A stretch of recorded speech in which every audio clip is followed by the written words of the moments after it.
नमस्कार दोस्तों, स्वागत है आपका द रेवोल्यूशन 24 में। और आज हम बात करेंगे ब्रिक्स समिट की, जो कि आगामी परीक्षाओं के लिए काफ़ी महत्वपूर्ण है। चाहे आपकी यूपी पीसीएस हो या आरओ हो या फिर जो भी वनडे एग्जाम है, कोई भी एग्जाम हो, ब्रिक्स समिट से आपको क्वेश्चंस देखने को मिलेगा। काफ़ी महत्वपूर्ण जो है बैठक है, और इस दौरान हम जिसके बेसिक से लेकर एडवांस तक जितने भी क्वेश्चंस बनने वाले हैं उन सभी की चर्चा करेंगे।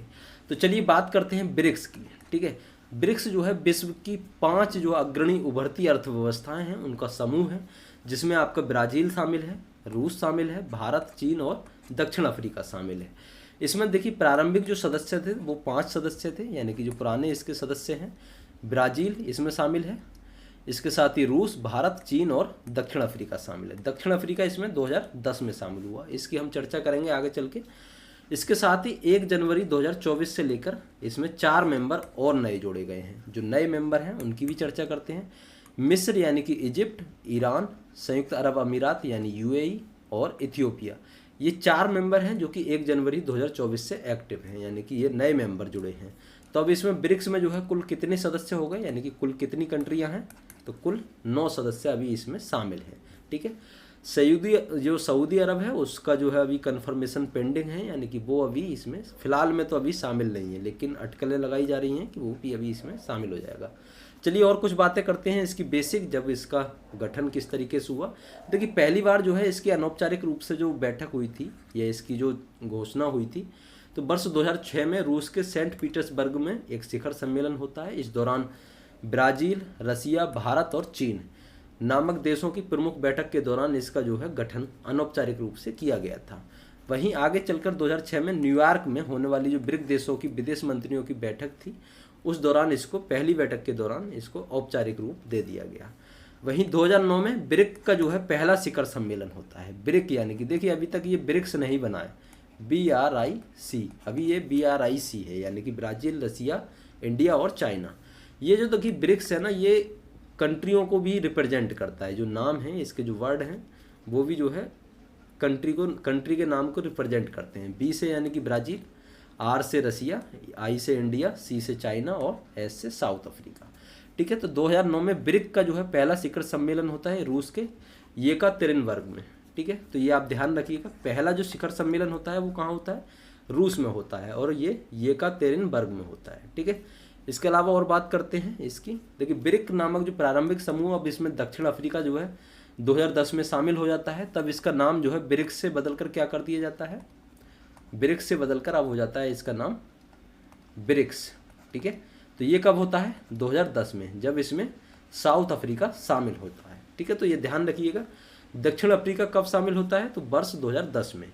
ठीक है, चलिए बात करते हैं इसका जो है सम्मेलन प्रतिवर्ष आयोजित होता है और एक सीक्वेंस में होता है, यानी कि मान के चलिए अभी फिलहाल में मान के चलिए 2024 में देखिए सीक्वेंस में होता है। सीक्वेंस का मतलब कि अभी अगर ब्राज़ील में हुआ है, फिर रसिया में होगा, फिर इंडिया में, फिर चाइना में और साउथ अफ्रीका में। हम बात करेंगे कि 2024 में कहाँ हुआ है, 2023 में कहाँ हुआ, या उससे पहले कहाँ हुआ, या आगे आने वाले समय में कहाँ होगा। ठीक है, इन सभी की हम चर्चा करेंगे। ये आगे बढ़ते हैं। देखिए फोर्टालेजा वर्ष 2014 में छठे ब्रिक्स शिखर सम्मेलन के दौरान न्यू डेवलपमेंट बैंक की स्थापना हुई, यानी कि जो इसका छठा शिखर सम्मेलन था ब्रिक्स का, वो हुआ था आयोजित इसका फोर्टालेजा में। ठीक है, फोर्टालेजा कहाँ पर है, तो ये है ब्राज़ील में आपका। ठीक है, ब्राज़ील में है। ब्राज़ील में 2014 में इसका आयोजन होता है, ब्रिक्स का छठा शिखर सम्मेलन होता है, और इसमें न्यू डेवलपमेंट बैंक की स्थापना होती है, यानी कि NDB की स्थापना होती है। ठीक है, NDB का मुख्यालय कहाँ पर है, आप लोग बताइए कमेंट बॉक्स में, तब तक हम जो है आगे की चर्चा करते हैं। देखिए इस समूह के सदस्य देशों की जो जनसंख्या है, जो ब्रिक्स है, इन ब्रिक्स कंट्री के जो समूह हैं, इनकी जो अगर जनसंख्या की बात करें तो ये विश्व की 45% जनसंख्या का प्रतिनिधित्व करती है, यानी कि लगभग 3.5 बिलियन लोगों का प्रतिनिधित्व करती है। वहीं यदि इसकी अर्थव्यवस्थाओं की यदि बात करें, जो सामूहिक रूप से इनकी अर्थव्यवस्था है, अगर कुल मूल्य की बात करें तो लगभग 28.5 ट्रिलियन डॉलर की अर्थव्यवस्था का ये समूह है, यानी कि वैश्विक अर्थव्यवस्था की यदि बात करें तो उसका लगभग 28% है। ठीक है, चलिए और बात करते हैं। अब इसके जितने भी महत्वपूर्ण क्वेश्चन हैं उनकी चर्चा कर लेते हैं। ठीक है, अब एक एक करके, क्योंकि जितनी भी हम इसकी स्थापना और गठन से संबंधित जो भी बातें थी उनकी हमने चर्चा कर ली। अब इसी से जो है संबंधित जितने भी क्वेश्चन हैं उनकी चर्चा कर लेते हैं जो आपकी आगामी परीक्षाओं के लिए काफ़ी महत्वपूर्ण है। देखिए पहला क्वेश्चन है, ब्रिक्स शिखर सम्मेलन 2024 का आयोजन कहाँ हुआ है? तो ये अभी आयोजन इसका हुआ है 22 से 24 अक्टूबर के दौरान, अभी हाल फिलहाल में ही। इसमें मोदी जी शामिल हुए हैं। आप लोग बताइए कमेंट बॉक्स में, अगर आप लोग इसमें चित्र में देख पा रहे हैं मोदी जी इधर से सीक्वेंस में कौन सी लाइन में कौन से नंबर पर खड़े हैं। चलिए बात करते हैं ऑप्शन की। ब्रिक्स शिखर सम्मेलन का जो आयोजन है कजान रसिया, जोहान्सबर्ग साउथ अफ्रीका, या कोलालमपुर मलेशिया, दुबई यूएई, कहाँ इसका आयोजन हुआ है? तो जो ब्रिक्स शिखर सम्मेलन है 2024 इसका जो आयोजन हुआ है वो हुआ है कजान रसिया में। ठीक है, ये जो संस्करण था 2024 का जो संस्करण था, तो ये संस्करण था 16वां। ठीक है, 16वां संस्करण था, रसिया में इसका आयोजन हुआ है। अब बात करते हैं 17वां कहाँ होगा? तो 17वां जो होगा वो ब्राज़ील में होगा। ठीक है, देखिए अब इसमें यहाँ पर थोड़ा सा पेज समझिए। ब्रिक्स का मैं यहाँ पर नाम लिखता हूँ। देखिए ब्रिक्स जो समूह है 2023 की अगर हम बात करें 2023 की, तो 2023 में हुआ था साउथ अफ्रीका में, यानी कि दक्षिण अफ्रीका में। इसका दक्षिण अफ्रीका के जोहान्सबर्ग में 2023 में आयोजन हुआ था, और 2023 में जो संस्करण था वो था 15वां। ठीक है, अब 2024 में 16वां संस्करण का आयोजन इसका हुआ है। तो साउथ अफ्रीका में इसका आयोजन हुआ था, ये एस से आप देख पा रहे हैं। अब यदि सीक्वेंस से चलें तो सीक्वेंस साउथ अफ्रीका के बाद में आती है ब्राज़ील की, यानी कि 2024 में ब्राज़ील में इसका आयोजन होना था। लेकिन 2024 में जो है ब्राज़ील ने क्या है हाथ पैर खड़े कर दिए अपने, यानी कि ब्राज़ील ने करने से मना कर दिया। तो फिर ये इसकी अध्यक्षता है वो रसिया के पास में गई। ठीक है, तो अब 2024 में रसिया जो है इसकी अध्यक्षता कर रहा है, और कजान के मतलब रसिया रूस के जो कजान शहर है वहाँ इसकी अभी जो है समिट का आयोजन हुआ है, जिसमें मोदी जी ने पार्टिसिपेट किया है। अब 2025 में जो है 2025 में हालांकि इंडिया को करना चाहिए था भाई, रसिया के बाद में फिर इंडिया अब जो है इसकी अध्यक्षता करेगा। लेकिन अब जो है इसी सम्मेलन में जो है घोषणा की गई है कजान घोषणा पत्र के माध्यम से कि 2025 का जो अध्यक्षता है वो ब्राज़ील करेगा। ठीक है, इसका पूर्ण समर्थन के साथ में मतलब सभी लोगों ने समर्थन किया है कि 2025 की जो ब्रिक्स समिट है वो ब्राज़ील में आयोजित की जाएगी। यानी कि 2025 में सीक्वेंस के हिसाब से तो अब इंडिया को करना चाहिए था, लेकिन ये 2024 के ही समिट में घोषणा कर दी गई है कि जो 2025 का आयोजन होगा वो ब्राज़ील में होगा। तो ये आप ध्यान रखिएगा, यानी कि यहाँ पे सीक्वेंस से अब जो है चेंज हो गया मामला। तो 2025 में जो है इसका आयोजन होगा 17वां संस्करण का, और कहाँ होगा? ब्राज़ील में होगा। चलिए अब नेक्स्ट क्वेश्चन की ओर आगे बढ़ते हैं। In which year was the BRIC group establish, कब हुआ था? तो देखिए हमने बात करी थी ब्रिक ग्रुप जो है इस्टेब्लिश कब हुआ था, तो इसका जो 2009 में हुआ था। ठीक है, चलिए नेक्स्ट क्वेश्चन की ओर आगे बढ़ते हैं। ब्रिक्स समूह के वर्तमान में 2024 में कितने सदस्य हैं? 9, 6, 5 या फिर 8? तो देखिए बताया, हम लोगों ने स्टार्टिंग में बात की है, तो कितने सदस्य हैं ब्रिक्स में?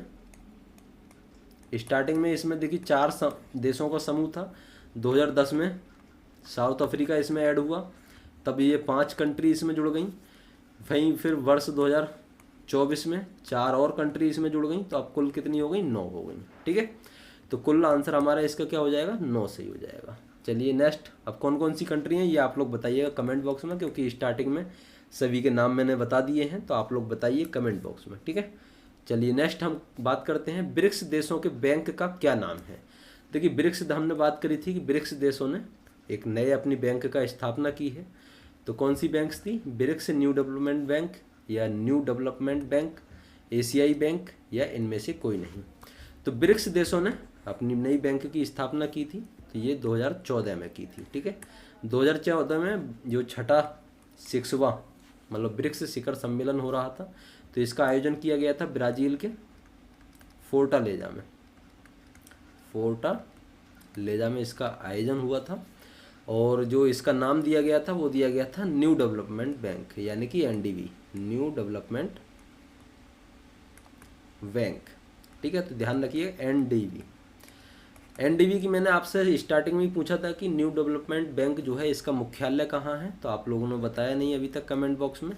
देखिए न्यू डेवलपमेंट बैंक का जो मुख्यालय है वो है संघाई में। ठीक है, संघाई कहाँ पर है? तो ये है चीन में। ठीक है, तो इसका जो मुख्यालय है वो चीन के संघाई शहर में है। ठीक है, चलिए नेक्स्ट बात करते हैं नेक्स्ट क्वेश्चन की। पहला ब्रिक्स शिखर सम्मेलन किस वर्ष आयोजित हुआ था? हम लोग बात ऑलरेडी कर चुके हैं। पहला ब्रिक्स शिखर सम्मेलन कब आयोजित किया गया था? 2010, 2009 2008, 2006 या फिर 2009। देखिए पहला ब्रिक्स शिखर सम्मेलन जो है वो आयोजित किया गया था 2009 में, ठीक है। और ब्रिक्स की यदि बात करें, ब्रिक्स जब इसमें साउथ अफ्रीका जुड़ गया था, ठीक है। तो साउथ अफ्रीका कब जुड़ा था? 2010 में। तो ये आप ध्यान रखिएगा, ब्रिक्स जो बना है वो 2010 में बना है, जब इसमें साउथ अफ्रीका जुड़ गया है, ठीक है। चलिए नेक्स्ट क्वेश्चन की ओर बात करते हैं। आप लोग बताइए। चलिए नेक्स्ट क्वेश्चन की ओर अब बात करते हैं। किस देश ने ब्रिक्स स्टार्टअप फॉर्म लॉन्च करने की घोषणा की है? ब्राज़ील, चीन, रूस या फिर भारत? तो किस देश ने ब्रिक्स स्टार्टअप फॉर्म लॉन्च करने की घोषणा की है? तो बताइए आप लोग कमेंट बॉक्स में, किसने ब्रिक्स स्टार्टअप फॉर्म लॉन्च करने की घोषणा की है? तो देखिए ये घोषणा की है भारत ने, ठीक है। इसका जो सही आंसर होगा ऑप्शन डी हो जाएगा। चलिए नेक्स्ट बात करते हैं। ब्रिक्स नेताओं ने कहाँ पर आयोजित शिखर सम्मेलन में एक नए विकास बैंक की स्थापना के लिए समझौते पर हस्ताक्षर किए? तो हमने अभी पिछले क्वेश्चन में बात की थी, कौन से सम्मेलन के दौरान या किस, देखिए इसमें पूछा है शिखर सम्मेलन, ठीक है। तो ये हुई थी फोर्टालेजा, ब्राज़ील 2006 में। और ये 2006 में संस्करण कौन सा था? तो 6 जो है समिट थी, यानी कि 6ठा संस्करण था। और फोर्टालेजा ब्राज़ील में इसकी स्थापना की गई। बाकी आप लोग एनडीबी का मुख्यालय बताएंगे ही कमेंट बॉक्स में। चलिए निम्नलिखित में से कौन सा एक ब्रिक्स को सबसे अच्छी तरह से वर्णित करता है? ऑप्शन ए है 5 परमाणु शक्तियों का समूह, 5 औद्योगिकृत राष्ट्रों का समूह, या फिर 5 प्रमुख उभरती अर्थव्यवस्थाओं का समूह, या फिर वैश्विक दक्षिण के देशों से यूएन सुरक्षा परिषद के 5 संभावित रूप से मजबूत सदस्य देशों का समूह। तो हमने सबसे पहले, हमारी जो पहली स्टार्टिंग लाइन ही यही थी कि ब्रिक्स जो है वो क्या है? 5 प्रमुख उभरती अर्थव्यवस्थाओं का समूह है, ठीक है। यानी कि इसकी अर्थव्यवस्था की यदि बात करें तो ये वैश्विक अर्थव्यवस्था का लगभग 28% का योगदान जो है करता है। और यदि जनसंख्या की बात करें तो लगभग 45% जो जनसंख्या है उसका प्रतिनिधित्व करता है, ठीक है। चलिए नेक्स्ट क्वेश्चन की ओर आगे बढ़ते हैं। निम्नलिखित में से किसने ब्राज़ील, रूस, भारत और चीन की 4 उभरती अर्थव्यवस्थाओं का वर्णन करने के लिए ब्रिक्स शब्द को गढ़ा था? ठीक है, देखिए ये फैक्चुअल क्वेश्चन है। देखिए वर्ष 2001 में वर्ष 2001 में जो ब्रिटिश अर्थशास्त्री थे जिम ओ नील, ये ऑप्शन इसका सही होगा। तो जिम ओ नील जो थे, इन्होंने ब्राज़ील, रूस, भारत और चीन की 4 उभरती अर्थव्यवस्थाओं का वर्णन करने के लिए जो ये शब्द है ब्रिक, इस शब्द को गढ़ा था, ठीक है। तो ये आप ध्यान रखिएगा, ब्रिक शब्द को किसने गढ़ा था? जिम ओ नील ने गढ़ा था। और कब गढ़ा था? तो वर्ष 2001 में गढ़ा था, ठीक है। चलिए नेक्स्ट क्वेश्चन की ओर बात करते हैं। ब्रिक्स देशों में पूरी दुनिया की कुल कितनी आबादी निवास करती है? हम लोग अभी बात करे थे 45% आबादी जो है वो ब्रिक्स देशों में, पूरी दुनिया की यदि बात करें तो 45%, लगभग 3.5 बिलियन जो लोग हैं उनका प्रतिनिधित्व करती है। चलिए करते हैं, पूरी दुनिया के ट्रेड का जो ब्रिक्स देशों में कितने प्रतिशत हिस्सेदारी है? 15%, 16%, 17% या फिर 28%? तो पूरी दुनिया के जो ट्रेड की यदि बात करें तो ब्रिक्स देशों की जो हिस्सेदारी है वो हमने बात कर ही ली, 28% के करीब हिस्सेदारी है, ठीक है। अगर पूरी अर्थव्यवस्था की, ब्रिक्स देशों की अर्थव्यवस्था की बात करें तो 28% की जो है लगभग भागीदारी ब्रिक्स देश करते हैं। तो ये कुछ सारे क्वेश्चंस थे जो कि आपकी परीक्षा के लिहाज से काफ़ी महत्वपूर्ण हैं। बाकी आप लोग बताइएगा कमेंट बॉक्स में कि नेक्स्ट हम किस टॉपिक पर बात करें। देखिए आगे हमारी जो अब सीक्वेंस चलेगी, हम जो नेक्स्ट वीडियो हमारी आएगी वो यूनेस्को के साथ साथ हम फिर बात करेंगे वर्ल्ड बैंक की। इन सभी के साथ साथ हम बात करेंगे नोबेल प्राइज़ की। नोबेल प्राइज़ के साथ साथ हम बात करेंगे भारत रत्न 2024 की। भारत रत्न 2024 के साथ साथ हम मतलब ये जो महत्वपूर्ण जितने भी टॉपिक हैं, जैसे उसके बाद हम बात करेंगे ओलंपिक और पैरा ओलंपिक, इन सभी के लिए एक वीडियो लेकर आएंगे। उसके साथ ही हम बात करेंगे भारत रत्न हमारा हो गया, नोबेल प्राइज़ हो गया। तो ये जितने भी महत्वपूर्ण टॉपिक हैं आपके, जैसे कि पुरस्कार हो गए, इन सभी की जो है हम एक इंडिविजुअल वीडियो लेकर आएंगे। तो आप लोग बने रहिए और वीडियो को देखते रहिए, अपने दोस्तों को भी शेयर करिए, और अगर वीडियो पसंद आए तो चैनल को सब्सक्राइब और वीडियो को लाइक भी कीजिए। चलिए मिलते हैं नेक्स्ट वीडियो में, तब तक के लिए धन्यवाद।